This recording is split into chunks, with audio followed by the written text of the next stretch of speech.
রোজা একটি অভ্যাস, একটি ইবাদত, একটি বৈজ্ঞানিক বিস্ময়। মুসলিম বিশ্বে রমজান মাস এলেই রোজা রাখার ধুম পড়ে যায়। কিন্তু কি এই রোজা? শুধুই ধর্মীয় অনুশাসন, নাকি এর রয়েছে গভীর বৈজ্ঞানিক ও ঐতিহাসিক ভিত্তি? জ্ঞান চর্চার আজকের ভিডিওতে আমরা জানব রোজার ব্যাখ্যা, ইতিহাস, বিজ্ঞানের ব্যাখ্যা এবং অন্যান্য ধর্মের অস্তিত্ব সম্পর্কে। আপনি যদি আমাদের চ্যানেলে নতুন হয়ে থাকেন, তবে আমাদের চ্যানেলটি লাইক, শেয়ার এবং সাবস্ক্রাইব করতে ভুলবেন না। রেগুলার আপডেট পেতে বেল আইকনটি ক্লিক করতে পারেন। ফেসবুক থেকে দেখলে ফলো এবং শেয়ারদের সাথে থাকুন। তো চলুন ভিডিও শুরু করা যাক।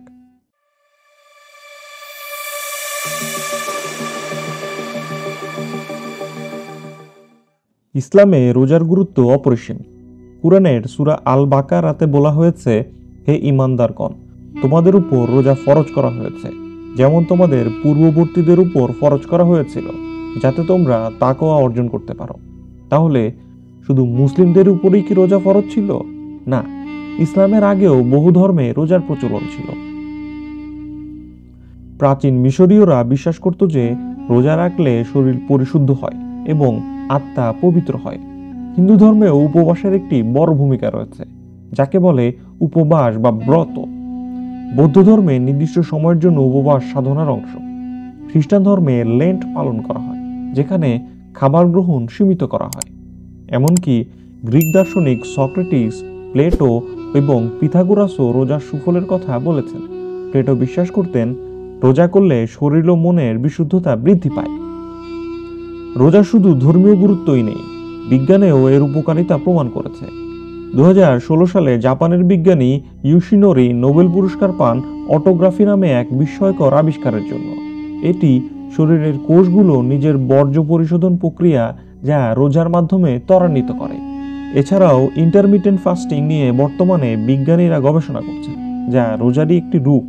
এটি ওজন কমানো, ইনসুলিন নিয়ন্ত্রণ এবং ক্যান্সার প্রতিরোধেও সহায়ক। শুধু শারীরিক নয়, রোজা মানসিক স্বাস্থ্যের জন্য উপকারী। রোজা রাখলে ব্রেন ডেরাইভ নিউরোট্রফিক ফ্যাক্টর বৃদ্ধি পায়, যা মস্তিষ্কের কার্যক্ষমতা বাড়ায় এবং অ্যালজাইমার ও ডিপ্রেশন কমায়।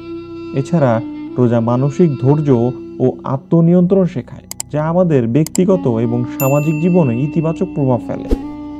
রোজার ধারণা ইসলাম ছাড়াও অন্যান্য ধর্মে রয়েছে, কিন্তু তা রয়েছে বিভিন্ন ফর্মে।